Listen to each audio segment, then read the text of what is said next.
got me into sales and Octopus Deploy more than anything was I was a pro hockey player. And John, I know you're a ref, so I know this hits home a little bit, but 2 minutes for looking so good, as we like to say. There you go.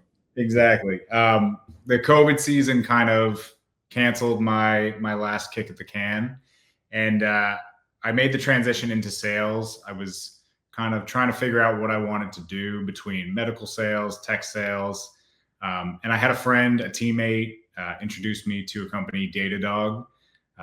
Had an interview with them, met a lot of great people, ended up getting a role as a sales development rep. And I remember going through onboarding and hearing about like logs and APM and Azure, AWS, and just having zero idea what people were saying. And red line, blue line, 2 minutes for hooking. Come on.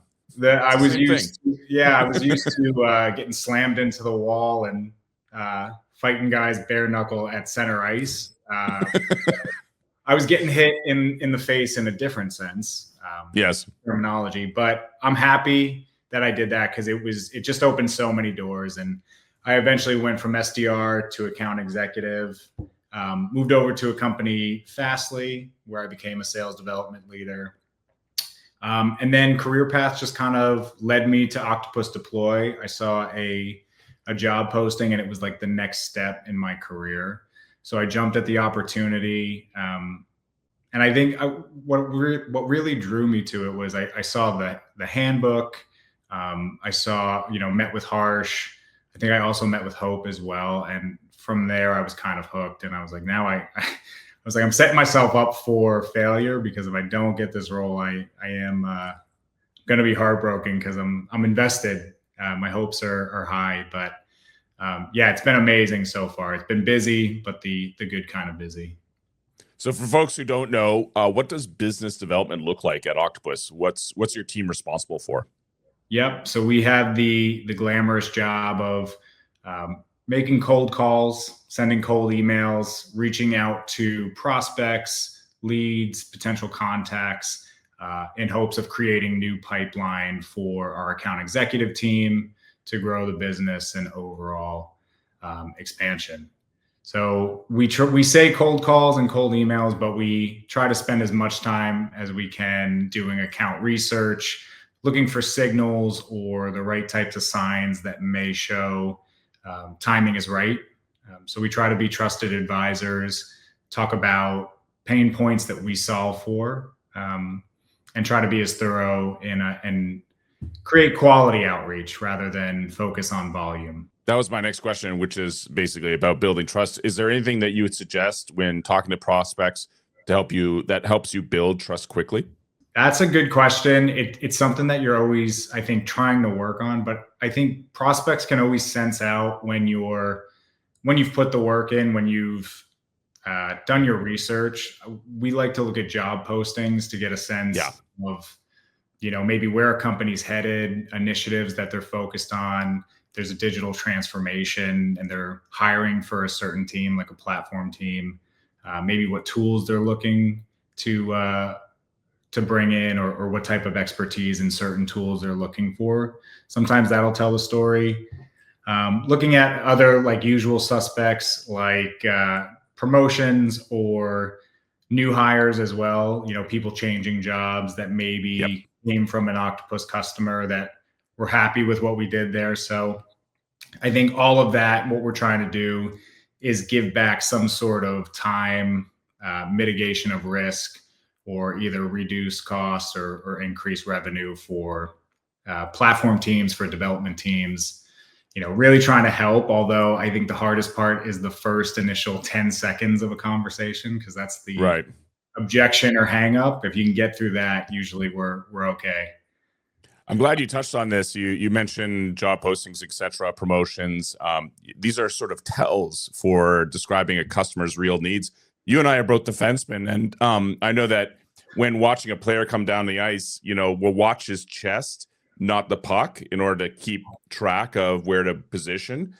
And in that analogy, is there anything that you're watching from a customer's perspective, in addition to what you mentioned?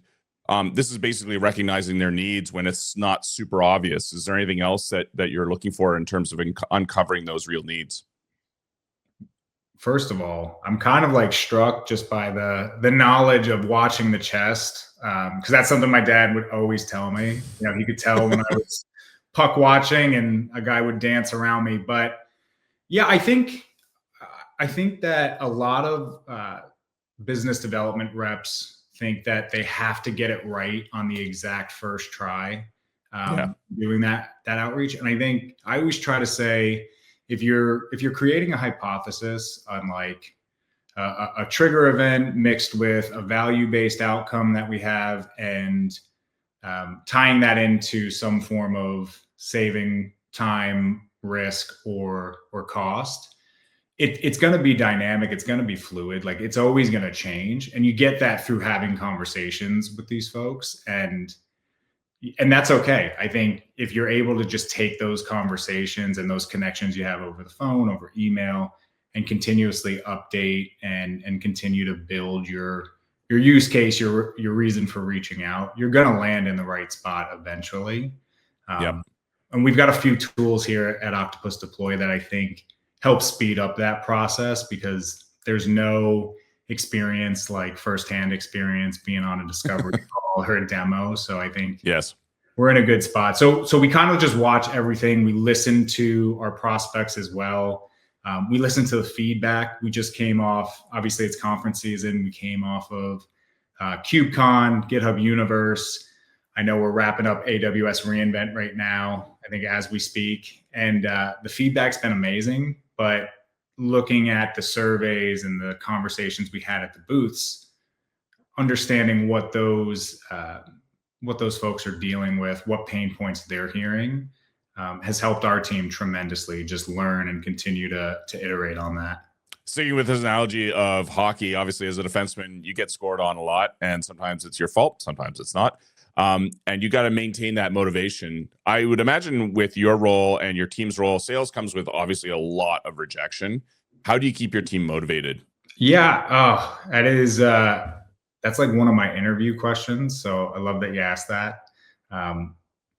It's hard to do, because I think it's really easy to be motivated on, like, you know, the first couple months that you're ramping at a company. But I always give the analogy, like, when it's February and it's snowing and kind of rainy out and it's dark, like, what keeps you motivated to pick up the phone and dial? And I try to do an exercise with my team where we just talk about our why and our motivation, because I think when you have something behind you, like whether it's your family, money, trying to buy something, like speaking that into existence and kind of putting it at the top and working backwards from it, like having that why is not only a huge motivator, but it'll help you on those Mondays and Tuesdays when it's a little tough to pick up the phone. And I think even coming in when I was really new here, I inherited two awesome BDRs who were kind of holding down the fort. And sometimes it's just really like celebrating the progress over like big wins and things like that. Like, yeah, we'll absolutely shout each other out and highlight those wins. But, you know, even getting a response from an email, or having a good conversation over the phone, and maybe it doesn't land in a meeting, but you get a referral to the right person. Those type of like progressions, I think, need to be celebrated just as much as the wins do, because I think when the team knows that, you know, their efforts aren't going unnoticed, and they know that I know it's hard, Harsh and Craig Morale and all the sales leaders know it's hard.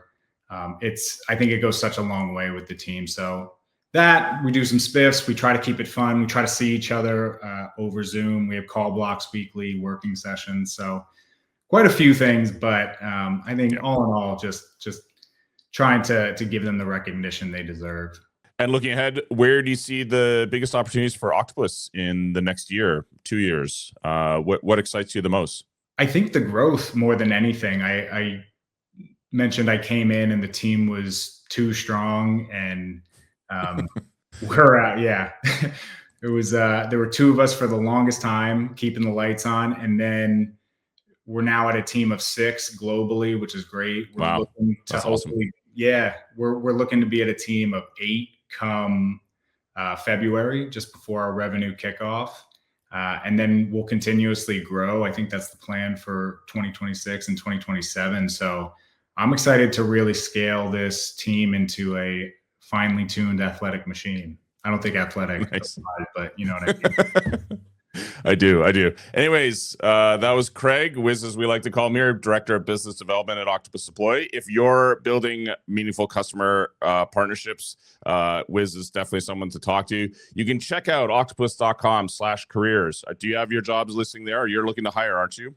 We do. We're looking for an APAC BDR out of Australia, New Zealand, and we're also looking to expand our North American BDR team as well. So we are currently underway, but the job postings are on my profile on LinkedIn, and I'm happy to share them out again once this episode releases. Awesome. Well, there you have it. If you're keen and you like cold calling, etc., and you're keen about the software development industry and DevOps, etc., give Wiz a call. Don't send him an email. Call him. He said cold calling isn't dead. So there you go. Awesome. Well said, my friend. Yes. All right. Thanks a lot, Wiz. Really appreciate it.